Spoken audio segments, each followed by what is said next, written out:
Online ক্লাসে সবাইকে স্বাগতম। আজকে উচ্চতর গণিত নবম দশম শ্রেণীর স্থানাঙ্ক জ্যামিতির প্রথম ক্লাস, অর্থাৎ 11.1-এর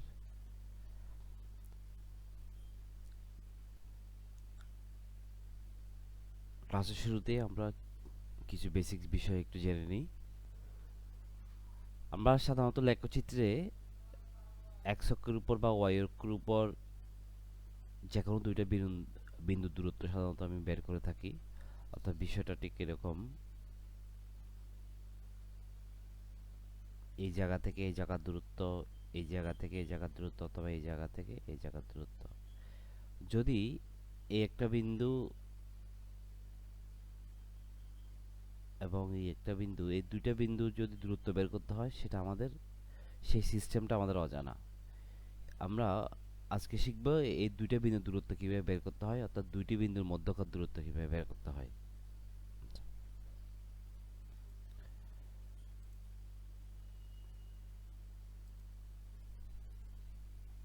প্রথমে একটু খেয়াল করি, চিত্রের দিকে একটু খেয়াল করি, ফিগারের দিকে।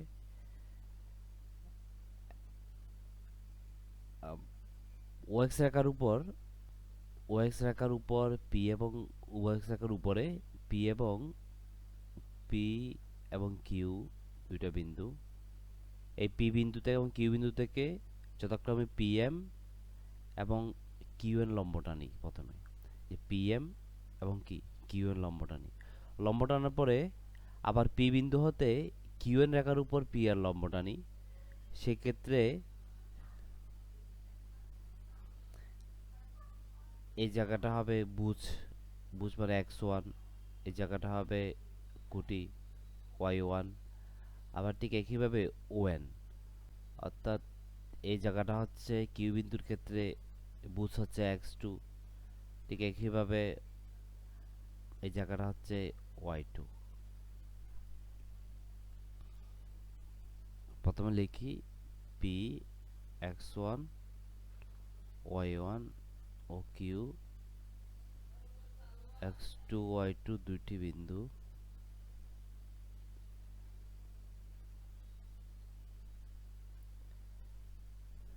এই P O Q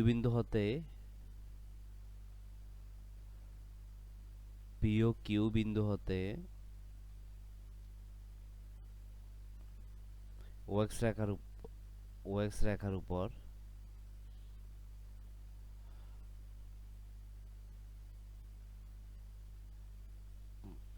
PM O Q এর লম্ব।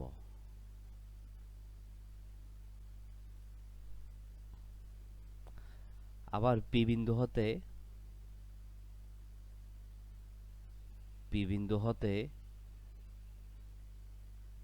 কিউ এর রেখার উপর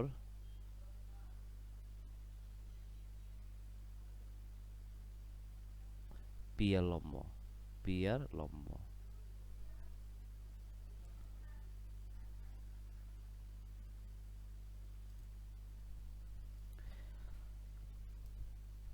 তার মানে পি বিন্দু যেটা বুঝ হবে,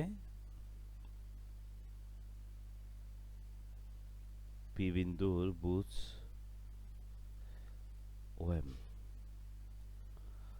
ওএম ইকুয়াল টু x1। ঠিক একইভাবে পি বিন্দুর কুটি পিএম ইকুয়াল টু y1। আবার যদি কিউ বিন্দুর ক্ষেত্রে যদি চিন্তা করি, কিউ বিন্দুর বুঝ ওএন ইকুয়ালস টু x2। আবার কুটি কিউএন ইকুয়াল টু y2। চিত্র থেকে আমরা কয়টা জিনিস একটু খেয়াল করি। পিআর ইকুয়াল টু কি লিখতে পারি? পিআর ইকুয়াল টু লিখতে পারি এমএন। যেহেতু এটা একটা আয়তক্ষেত্র হলো, সেক্ষেত্রে পিআর ইকুয়াল টু কিউএন লিখতে পারি, এমএন লিখতে পারি। কারণ এমএন সমান কি লিখতে পারি? এমএনটা হচ্ছে ওএম প্লাস এমএন নিয়ে, ওএম প্লাস এমএন। আচ্ছা, এখন অর্থাৎ এই জায়গায় ON equals to OM plus MN. তার মানে mn ইকুয়ালস টু লেখা যাবে ON minus OM. O N minus O M. O N এর মান কত? ও এন এর মান হচ্ছে x2, ও এম এর মান কত? x1। ঠিক একইভাবে কিউ আর যদি লিখি, Q R equal to Q R, একটু খেয়াল করি, কিউ আর কিউ এন সমান Q R plus R N. এখান থেকে যদি আমি কিউ আর এর মান বের করি, কিউ আর লেখা যায় কিউ এন মাইনাস আর এন, অর্থাৎ কিউ এন মাইনাস আর এন, এবং আমরা আর এন ইকুয়াল টু লিখতে পারি পি এম, অর্থাৎ যেহেতু এটা P R M N, P M N R একটা আয়তক্ষেত্র, সেক্ষেত্রে পি এর সমান এম এন এবং পি এম সমান আর এন। আর কিউ এন এর মান হলো ওয়াই টু আর পি এম মান হচ্ছে ওয়াই ওয়ান। অর্থাৎ পি আর সমান X two minus x one, Q R সমান Y two minus Y one. একটা জিনিস খেয়াল করি চিত্রের দিকে, পি কিউ আর, যেহেতু পি আরটা লম্ব, এই জায়গাটা যেহেতু লম্ব, তার মানে পি কিউ আর একটা সমকোণী ত্রিভুজ। এই যে এই জায়গায় যেহেতু লম্ব, তার মানে পি কিউ আর একটা সমকোণী। এখান থেকে যদি লিখি ত্রিভুজ পি কিউ আর থেকে যদি লিখি, পি কিউ আর একটা যেহেতু সমকোণী ত্রিভুজ, এখানে আমি পিথাগোরাসের উপপাদ্যটা অ্যাপ্লাই করতে পারি, অর্থাৎ P Q square equal to P R square plus Q R square.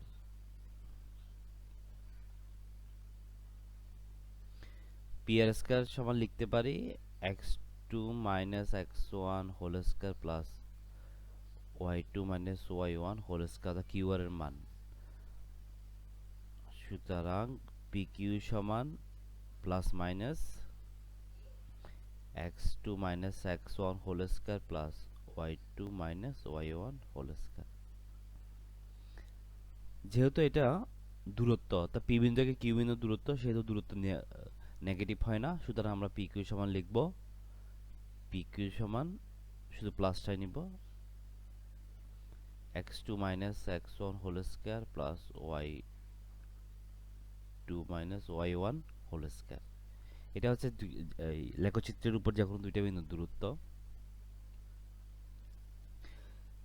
এটা পিবি থেকে কিউ বিন্দু দূরত্ব। এখন কিউ থেকে যদি পি বিন্দু দূরত্ব হয়, তবে সেই ক্ষেত্রে QP equal to x one minus x two whole square plus Y one minus y two whole square.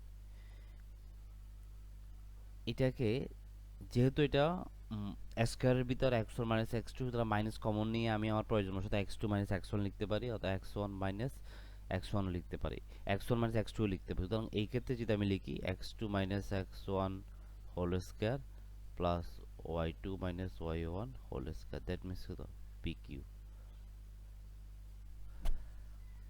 অর্থাৎ পি থেকে কিউ বিন্দুর দূরত্ব আমি পি কিউ লিখতে পারি অথবা কিউ বিও লিখতে পারি একইভাবে।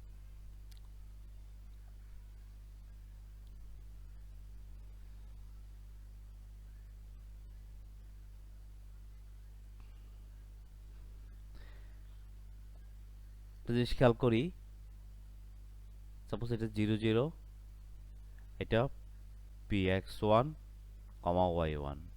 অর্থাৎ এখন 0 থেকে পি বিন্দুর দূরত্ব যদি বের করি, অর্থাৎ ওপি যদি বলি X one minus zero whole square plus Y one minus zero whole square, অর্থাৎ x one plus Y one whole square, X one square plus Y one square. এক্ষেত্রে একটা জিনিস বলে রাখি, অর্থাৎ যদি মূল বিন্দু থেকে যদি কোনো বিন্দু দূরত্ব বের করতে হয়, সেই ক্ষেত্রে মূল বিন্দুকে ইগনোর করা যায়, যেই বিন্দুটা থাকে ওইটাকে নিয়ে x square plus y square, অর্থাৎ বুঝ স্কোয়ার প্লাস কোটি স্কোয়ার লিখলেই হয়।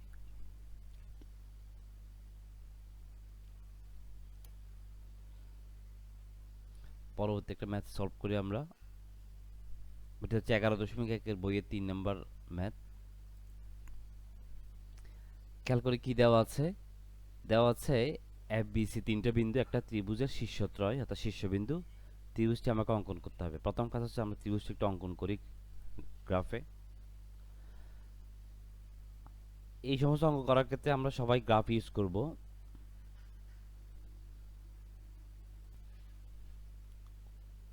যদিও বা আমি এখানে হাতে এঁকে দেখাচ্ছি।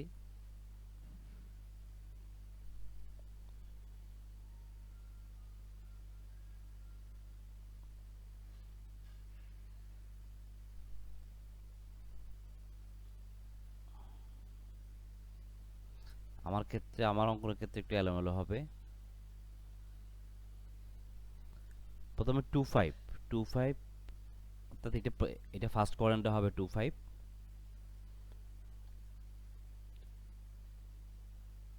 1 2 5 হবে এগুলো 1 2 3 4 অর্থাৎ অর্থাৎ এই জায়গাটা 2 5 খেয়াল করি।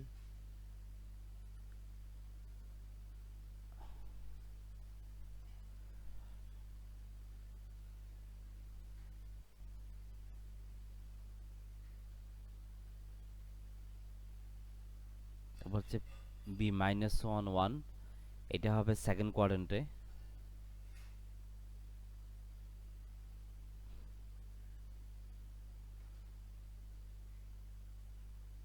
তারপর C-2 1 এটা হবে ফার্স্ট কোয়াড্র্যান্টে আগের মতোই 2 1, যে এই বিন্দুটা। বিন্দুগুলো যদি যোগ করি সেক্ষেত্রে কী ধরনের ত্রিভুজ একটু খেয়াল করি। এটা চিত্র দেখেই বোঝা যায় এটা সমকোণী ত্রিভুজ। আমরা চিত্র দেখেই বলতে পারি এটা সমকোণী ত্রিভুজ।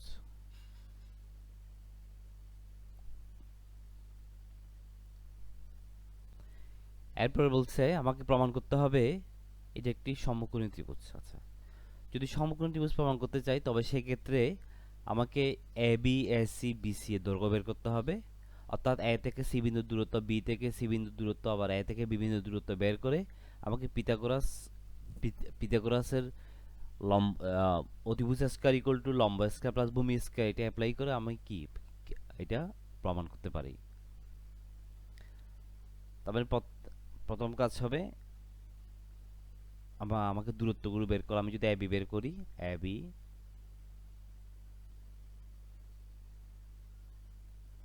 2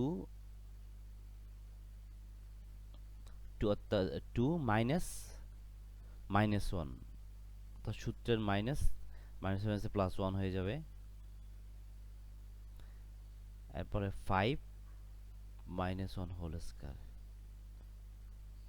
যেটা দাঁড়ালো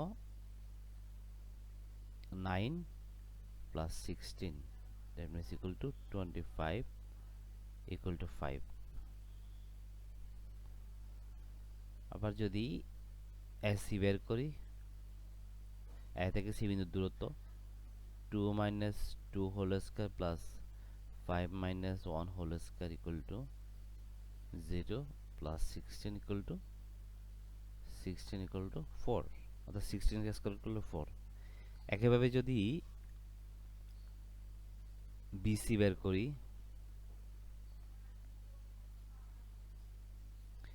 -1 -2 whole square plus 1 - 1 whole square equal to 3 -3 whole square equal to 9 equal to 3।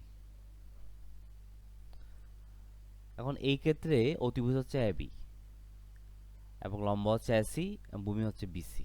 এখন যদি পিথাগোরাসের উপপাদ্য অনুসারে পিথাগোরাস উপপাদ্য যদি এটা সমর্থন করে তবে সেই ক্ষেত্রে এটা সমকোণী ত্রিভুজ আমরা বলতে পারি। পিথাগোরাসের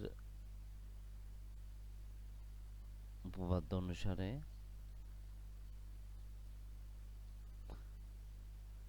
AB square equal to AC square plus BC square.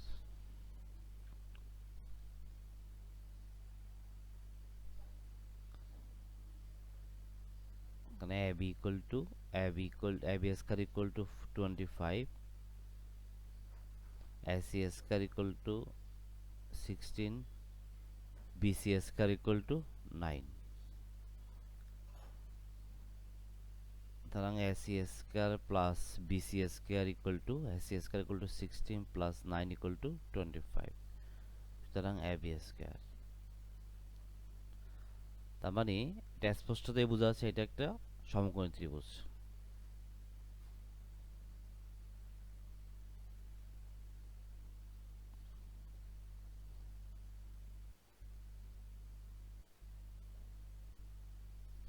ঠিক একইভাবে আমরা বইয়ের 2 নাম্বার প্রশ্ন থেকে একটু খেয়াল করি। 2 নাম্বার প্রশ্ন হচ্ছে একটা ত্রিভুজের 3টা শীর্ষবিন্দু দেওয়া আছে এবং ত্রিভুজটি অঙ্কন করতে হবে এবং দেখাতে বলে ত্রিভুজটি সমদ্বিবাহু ত্রিভুজ। সমদ্বিবাহু ত্রিভুজ। সমদ্বিবাহু ত্রিভুজের ক্ষেত্রে আমাকে প্রমাণ করতে হবে ওই ত্রিভুজে দেখো যে কোনো দুইটা বাহুর দৈর্ঘ্য সমান। যে কোনো দুইটা বাহুর দৈর্ঘ্য যদি সমান আমি একেবারে প্রমাণ করতে পারি তবে সেক্ষেত্রে আমি সেটাকে সমদ্বিবাহু ত্রিভুজ বলতে পারি। এটা আমরা বাসায় করতে পারি।